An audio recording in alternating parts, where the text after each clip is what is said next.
함께 읽을 말씀 사사기 12장, 사도행전 16장, 예레미야 25장, 마가복음 11장입니다. 오늘 말씀으로 나눌 주제는 따른 결과입니다. 곧 우리가 무엇을 따르느냐에 따라서 그 삶의 열매는 전혀 달라집니다. 자기 생각과 감정을 따른 자리에는 후회가 남고요. 주의 말씀과 성령을 따른 자리에는 은혜가 남습니다. 자, 오늘 말씀은 우리가 따르는 것의 결과가 어떠한지 이것을 분명히 보여주는데, 먼저 자기 생각을 따른 결과에 대하여 살펴보면, 자, 예레미야 25장은요 하나님의 말씀을 끝까지 거부한 유다 백성에게 임한 심판을 기록합니다. 예레미야는 23년 동안 쉬지 않고 하나님의 말씀을 전했습니다. 하나님도 여러 선지자를 보내서 계속해서 보내 악한 길과 그 행위를 버리고 하나님께로 돌아오라 말씀하셨습니다. 예레미야 25장 5절 6절 말씀 보면 너희는 각자의 악한 길과 악행을 버리고 돌아오라. 그리하면 나 여호와가 너희와 너희 조상들에게 영원부터 영원까지 준 그 땅에 살리라. 너희는 다른 신을 따라다니며 섬기거나 경배하지 말며 너희 손으로 만든 것으로서 나의 노여움을 일으키지 말라. 그리하면 내가 너희를 해하지 아니하리라. 하나님은 그들이 우상을 버리고 말씀에 순종하면 그 땅에서 살게 하겠다고 약속하셨습니다. 그러나 백성은 듣지 않았습니다. 하나님보다 자기의 판단을 믿었고요. 자신들의 손으로 만든 우상을 붙들었습니다. 하나님은 그 결과에 대하여 이렇게 말씀하셨는데 예레미야 25장 7절에 너희가 내 말을 순종하지 아니하고 너희 손으로 만든 것으로서 나의 노여움을 일으켜 스스로 해하였느니라. 곧 백성을 해친 것은요 하나님의 말씀이 아니라 그 말씀을 거부한 자신들의 완고함이었습니다. 결국 유다는 바벨론의 침략으로 폐허가 되고 백성은 70년 동안 바벨론 왕을 섬기게 되었습니다. 자기 생각을 따른 삶의 결과는 결국 자신이 감당해야 합니다. 하나님은 우리를 억누르기 위해서 말씀하시는 것이 아니라 생명의 길로 인도하기 위해 말씀하십니다. 그러므로 반복해서 들려주시는 경고를 가볍게 여기지 말고 죄와 우상에서 속히 돌이켜야 합니다. 자기 생각을 내려놓고 하나님의 뜻에 순종할 때 심판의 길에서 벗어날 수 있습니다. 자, 또한 살펴볼 것이요 자기 감정을 따른 결과입니다. 곧 자기 생각을 따르는 삶은 순간의 감정을 따르는 자리로 이어집니다. 말씀보다 내 판단이 앞서면 결국 감정도 절제하지 못하고 관계를 무너뜨리게 됩니다. 사사기 12장은 입다와 에브라임 지파 사이에 벌어진 비극적인 전쟁을 기록합니다. 사사기 12장 4절을 보면 입다가 길르앗 사람을 다 모으고 에브라임과 싸웠으며 길르앗 사람들이 에브라임을 쳐서 무찔렀으니 이는 에브라임의 말이 너희 길르앗 사람은 본래 에브라임에서 도망한 자로서 에브라임과 므낫세 중에 있다 하였습니다.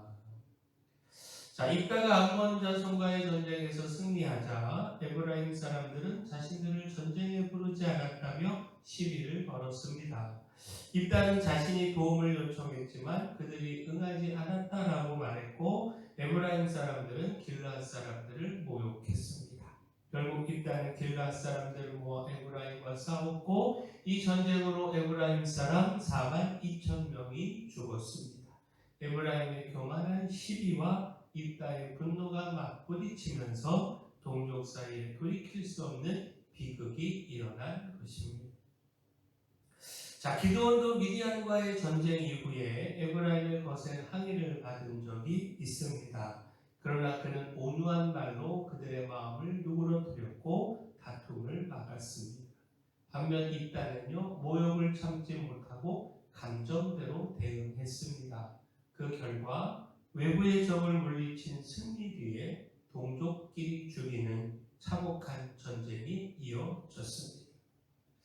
자, 우리도 억울한 말과 모욕을 들으면 즉시 감정대로 반응하고 싶어집니다.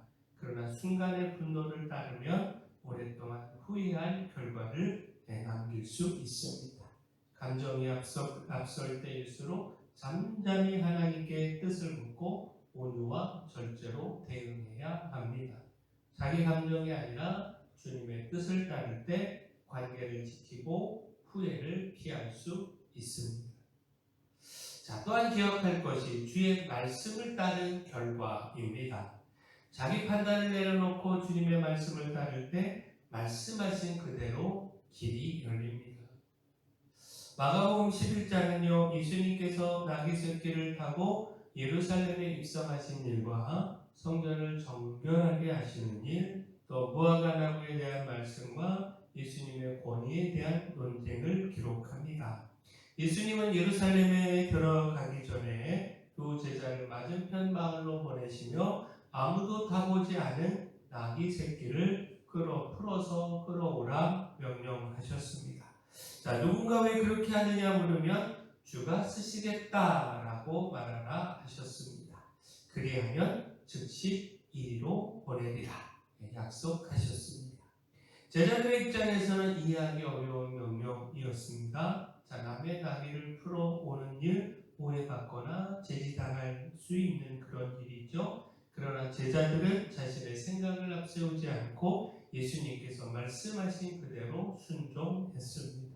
사람들이 나귀를 왜 푸느냐고 묻자 주님께서 일러주신 대로 대답했고, 그러자 이에 허락하는지라. 주님의 말씀을 따르자 말씀하신 그대로 길이 열렸습니다. 주님의 말씀이 이해되지 않거나 현실적으로 어려워서 그 말씀을 순종하지 않을 때가 있습니다. 그러나 제자들은 모든 상황을 이해한 후에 순종한 것이 아니고 주님의 말씀을 믿었기에 먼저 움직였습니다. 우리도 내 판단을 내려놓고 말씀하신 그대로 행할 때에 주님께서 친히 길을 여시고 그 말씀을 이루십니다. 자, 마지막 기억할 것, 성령을 따른 결과입니다. 그 주의 말씀을 따르는 사람은 성령의 인도하심에 귀를 기울입니다. 그리고 성령을 따르는 사람은 길이 막힌 자리에서도 더 큰 열매를 보게 됩니다.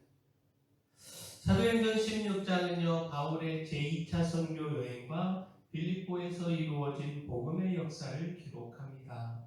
바울은 루스드라에서 디모데를 동역자로 얻은 후에 아시아에서 말씀을 전하려고 했습니다. 그러나 성령께서 그 길을 막으셨습니다. 다시 비두니아로 가려고 했었지만 그 길도 허락되지 않았습니다. 사도행전 16장 6절 7절 말씀 보면 성령이 아시아에서 말씀을 전하지 못하게 하시거늘 그들이 부르기아와 갈라디아 땅으로 다녀가 무시아 앞에 이르러 비두니아로 가고자 했으되 예수의 영이 허락하지 아니하시는지라. 자, 바울에게도 답답한 시간이었을 겁니다. 복음을 전하려고 하는 선한 계획이 계속 막혔기 때문입니다. 그러나 그는 자기 계획을 고집하거나 억지로 길을 열려고 하지 않았습니다. 멈추게 하시는 성령의 뜻을 인정하며 계속 인도하심을 구했습니다. 그러던 중 마게도냐 사람이 건너와 도와달라고 하는 그 환상을 보았고 하나님께서 그곳으로 복음을 전하도록 부르셨다 깨달았습니다. 그리고 바울 일행이 성령의 인도하심을 따라 마게도냐로 건너가자 예상하지 못한 열매가 맺혔습니다. 빌립보에서 루디아가 복음을 받아들였고 감옥의 간수와 그의 가족도 주님을 믿게 되었습니다. 바울의 계획은 막혔지만 하나님의 더 큰 계획은 유럽을 향한 새로운 복음의 길을 열었습니다. 자, 우리도 뜻한 일이 막히면 실패라고 단정하며 낙심하기가 쉽습니다. 그러나 막힌 길도 성령의 인도하심일 수 있습니다.